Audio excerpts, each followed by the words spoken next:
This video is sponsored and approved by Atlas VPN. Hello there.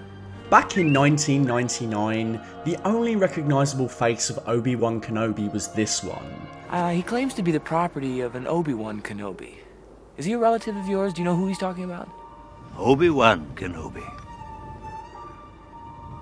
Obi-Wan. The late great Sir Alec Guinness. He was known for being a wise old sage, a weathered warrior monk. You fought in the Clone Wars? Yes.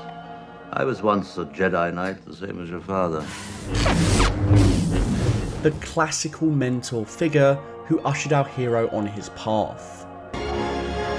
Remember, the Force will be with you, always. The start of the prequel era would introduce us to a younger Kenobi. No longer could Alec Guinness fulfill the role, and Ewan McGregor took over the part. You will be a Jedi. I promise. McGregor's Kenobi reflected his youthful appearance. He brought a newfound physicality to the role. The Star Wars fans that grew up with the prequel era still appreciate and love McGregor's trademark, snarky, wise, and courageous Obi-Wan Kenobi. You are strong and wise, Anakin, and I am very proud of you.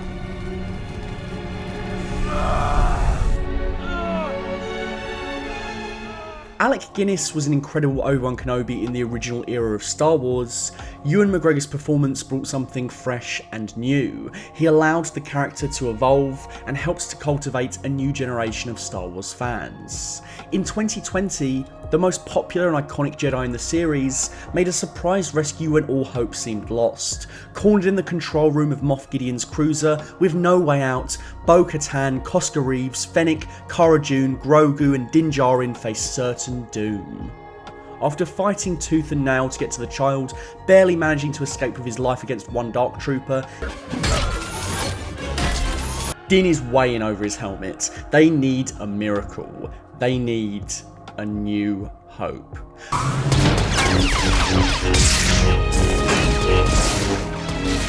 A familiar gloved hand holding a lightsaber emerges. We know by the cloak and that nostalgic green glow that this is the return of the Jedi himself. Luke Skywalker is back, baby. Luke systematically makes his way up to the bridge, dismantling every single Dark Trooper as if they were some sloppy Type 1 battle droids. It is a stunning display of Force-imbued abilities, the Jedi Master effortlessly switching between long-range telekinetic attacks and lightsaber wizardry. It was George Lucas's dream to bring Star Wars to television, and here that dream is fully realised. Full tilt Jedi action on par with the movie experience. In a season where we saw a ridiculous number of action-packed sequences involving Bo-Katan, Ahsoka Tano, Cobb Vanth, and Boba freaking Fett, this was the most jaw-dropping and stylistically satisfying action sequence from the entire show. The doors open, the smoke clears, Din Djarin, the cast of heroes and villains we have come to appreciate in the show, they're all about to meet Luke Skywalker, one of the most important characters from the original saga. I was jumping out of my seat in excitement, and then... oh, it's a CGI effect. That's disappointing. Instead of enjoying the moment where Luke and Din met, surely a historic meeting between two beloved protagonists in Star Wars canon, I just sat there a little underwhelmed. From a story perspective, it made sense for Luke to show up. It was the perfect action crescendo to an already stellar episode, but now I was stuck listening to wooden dialogue through lips that didn't move properly. Luke just stands there awkwardly, not saying a word for long stretches of the scene. Din doesn't ask for more details, and Luke seems to give no fucks about what Din has gone through, what he might have learned about the child, or even who he is. They don't converse about any of it. It's not like this is an unrealistic thing to expect. Ahsoka did all of that just a few episodes prior. Of course, the reason why Luke stands there and utters lines through a Henry Cavill Justice League mouth is because the character is limited by the effects. Mark Hamill no longer looks like Luke circa 1983, and the much lauded de-aginator device is wheeled out from the vaults at Disney as it has been several times since Disney Star Wars began. It's now that I begin to wonder if Star Wars has an uncanny valley problem, and it seems to be born out of an incessant need to recreate the old things we love exactly as they were, so that they may be preserved and paraded rather than being challenged or evolved.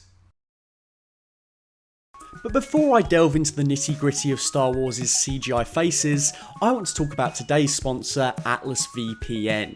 Atlas VPN was created to make the internet more accessible and secure for everyone. Currently it has more than 4 million users worldwide. Atlas encrypts all the data you send, blocks malicious third-party links, and gives you added security on public connections. Atlas allows you to watch Netflix, Prime Video, HBO and more without any pesky geo-blocks in your territory. You can even use Atlas to get cheaper prices on things like airline tickets and subscriptions by throwing off websites that would use your location services to determine how much they can charge you. Atlas VPN also unlocks geo-restricted streaming libraries on platforms like Netflix, Amazon Prime and Disney+. Let's say you want to watch Top Gear, however it is not available in the German Netflix library, simply connect to the UK servers, refresh the Netflix website and voila, you can now watch Top Gear. And if you want to check out more shows that are not available in your country, simply head on to unogs.com to find your favourite shows. Currently, Atlas VPN is running a huge discount on their 3-year deal for just $1.39 per month with a 30-day money-back guarantee. Their deal won't last for long, so make sure to check it out by clicking the link in the video description below. So why not consider checking out Atlas VPN today? Thank you. I appreciate the fact that Star Wars likes to fill in interesting gaps and make connections between different realms of Star Wars media. It's a big galaxy out there and the interconnected nature of it helps to make it feel like a cohesive society. I believe that these peoples and places changed through the many decades we have witnessed their stories, and I understand that if we revisit these places, it's going to become harder and harder to believe the same actors are the youthful characters forever frozen in 1983. But to my mind, there is little worth in trying to approximate a performance with body doubles and de-aging CGI effects. It seldom looks convincing, even when millions of dollars are being thrown at it.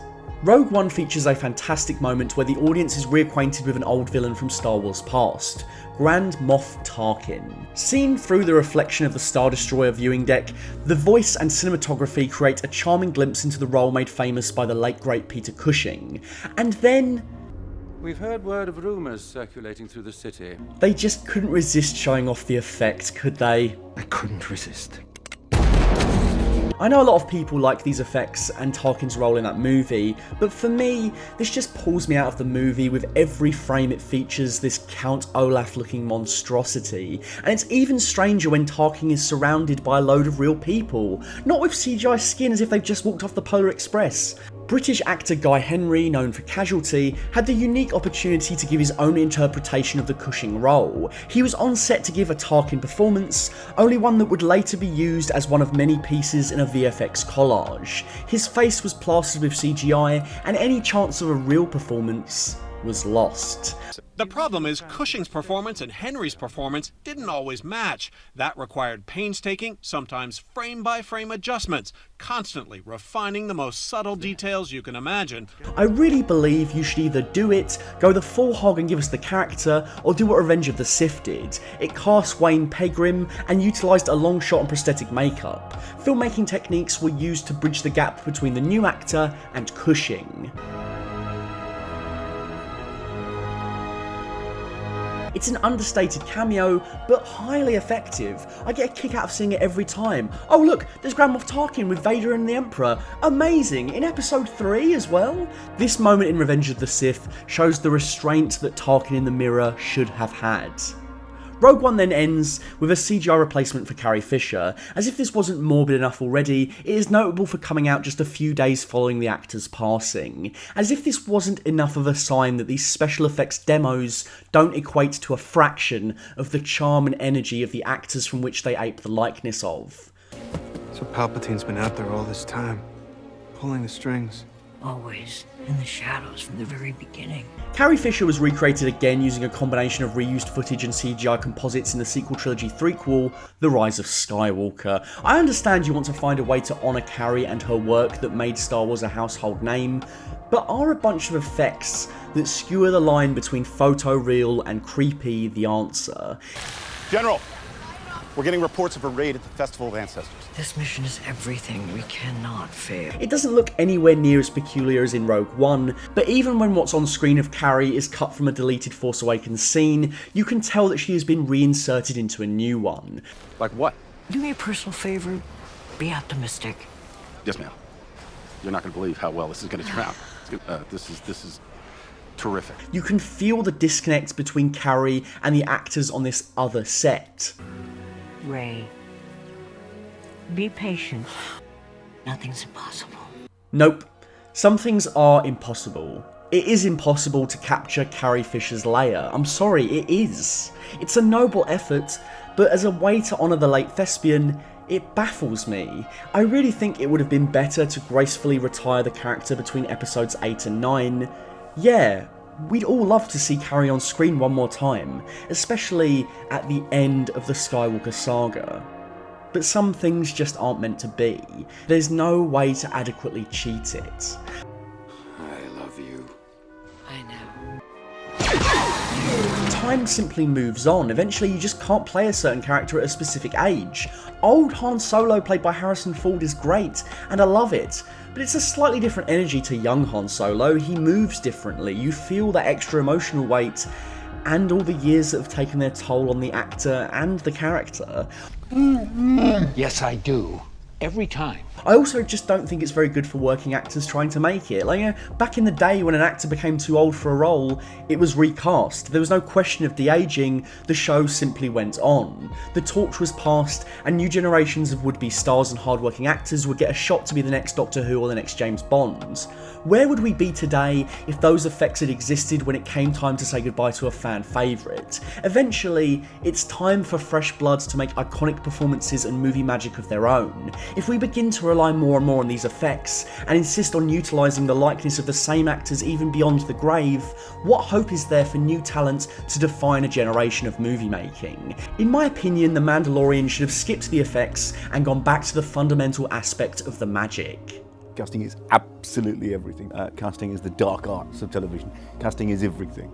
If saying it would only make it so. People might admire production design, they might admire a decent script, they either fall in love with or don't fall in love with the people in front of them. So casting is everything. The creative team could have and should have searched high and low for an age-appropriate actor that could capture the mystique of the son of Skywalker. If this seems like a crazy idea when Mark Hamill is still available to play Luke Skywalker, we should look back and see how many times recasting has worked so well before. Hello there. The filmmakers cast a new version that would reflect the past but embrace the future. McGregor's Kenobi is one of the single best things from the prequel era. He's responsible for countless iconic lines and memorable moments. Even people that don't like the prequels appreciate young Kenobi. You are strong and wise, and I am very proud of you. I thought that the decision to go ahead with a Han Solo movie was unnecessary, as did a lot of people, but I stand by the decision to recast the character from the word go. If you're going to use a legacy character in their youth, save yourself the special effects blowout and cast an age-appropriate actor, someone with all the emotional range and acting know-how to bring the character to life authentically. Alden Ehrenreich isn't Harrison Ford, but when he did the trademark finger point as he exclaimed with arrogant glee to Beckett that he was a great pilot, I turned to my friend in the cinema and we both had the exact same look. That's Han Solo. I definitely wouldn't have enjoyed the movie magic if I was preoccupied with the wonders of de-aging Harrison Ford. How about you? What are you going to do with your share? Now I know what you're thinking. Nobody can replace Mark Hamill. No one has to. The whole point of a recast when done right, is that it breathes new life into a character, not necessarily because they need to be altered. Hamill's Luke is obviously the quintessential version, the blueprint from which every Luke performance will aspire to, but because a new actor should bring their own energy and distinction to the role. That's what allowed us to go from Alec Guinness's Obi-Wan to Ewan McGregor's Obi-Wan. Hell, that's what allowed us to go from Ian McKellen's Magneto to Michael Fassbender's Magneto. Both great. McGregor may have studied those old original trilogy performances, but he didn't just do an impersonation of what had come before. He made us believe he was the same man, whilst also bringing an entirely new persona to the table. That's why I'm here. And we're acting like recasts aren't a proven method. Would X-Men First Class be improved by using Patrick Stewart and Ian McKellen digitally de-aged? No, it would suck. Could you imagine a whole movie like the opening scene of X-Men The Last Stand? Could you imagine a whole movie like the entirety of X-Men The Last Stand? There is a movie called X-Men The Last Stand? There's 2 movies of X-Men The Last Stand? They're both horrible. Excuse me, I'm Eric Lensher. Charles Xavier. Go fuck yourself. First Class is only so good because of the energy between fresh faces James McAvoy and Michael Fassbender, all the ways in which they parallel the original performances, but crucially, all the ways in which they deviate from them is what creates the spark of the film. James McAvoy is clearly never going to grow into Patrick Stewart. It doesn't matter. If it's all about maintaining the continuity, then I don't get that really either. If, say, the oft-mentioned Sebastian Stan were to become the post-Episode 6 Mando-era Luke, yes, that would mean that at one point he looked like this, then he looked like this, then he looked like this. But is that any different to Anakin looking like this, and then looking like this? We just have to accept it. When Star Wars flip-flops between animation and live action in the same canon, we accept that one moment Anakin is a normal human male, and then the next he looks like a Thunderbird's puppet. That's not a diss on the animation, by the way, that's genuinely what Lucas wanted to make the characters look like. If we can just accept that all these stories come in different forms and shapes and sizes, then does it really matter if Luke changes his face a little bit sometimes? Would it matter if the recasting meant we got a feature-length live-action Luke Skywalker adventure with Sebastian Stan, with full dialogue and depth and meaningful character interactions and real action scenes? Hey, buddy. Didn't expect to see you here. Look, it's me. I'm here to deal with it. Let's move on. Kevin Feige many years ago said that if Robert Downey Jr. were to leave the role of Iron Man, they would simply James Bond it. I absolutely think that's the right attitude to have. Did any of the recasts hurt the MCU? Do you watch Endgame and sit there thinking, gee, Bruce and Rhodey sure look different? Next time, baby. No. You just see Bruce Banner and James Rhodes. When the performance is great, the actor will always dissolve into the role. Stop lying to me! There's only a few instances where this should be a little bit different. I should note that Chadwick Boseman's Black Panther role should not be recast in the MCU. Out of respect for the actor's passing and what his performance gave to so many, it would be a misfire to replace him just to continue the story. The context here would make the situation very different to what we have with The Mandalorian. Wakanda forever! And if you need more proof that having a flesh and blood actor in the role of an iconic character is far superior to a special effect, just look at Boba Fett this season, my god. Boba Fett made a surprise appearance, well, I say surprise, it leaked like almost everything else, alongside other legacy characters like Cobb Vanth, Bo-Katan and Ahsoka Tano. But he also ended up regaining his armour, forming a bond with Fennec, and even sticking around for the Mandalorian's Grogu rescue. He came into conflict with the Mandalorian Creed, he stakes his claims, and he was involved in a lot of tasty action.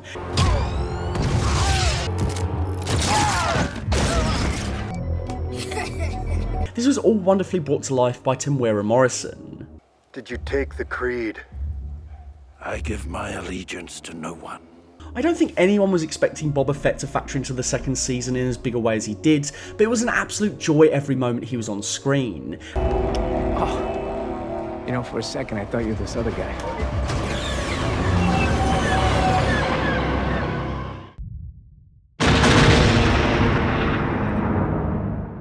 And in the final scene of the last episode, we got to see the bounty hunter usurp the Hutt throne and seemingly take over as ruler of Tatooine, a plot thread that will be explored in his very own miniseries. Think about what this does for Star Wars and directors. Temuera Morrison got the chance to play Boba Fett in the flesh, directed by Robert Rodriguez. This meant we got his unique style on full display for an epic 30-minute action extravaganza. We'd never get Robert Rodriguez's Boba Fett movie until now.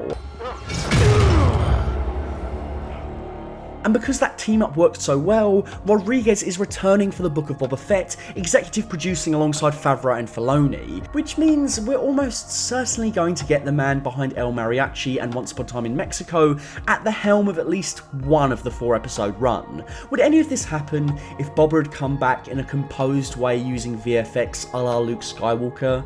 Was it not the stoic charisma and frenetic action energy of Temuera Morrison that cemented this character as top of the list for a spin-off? I appreciate its return.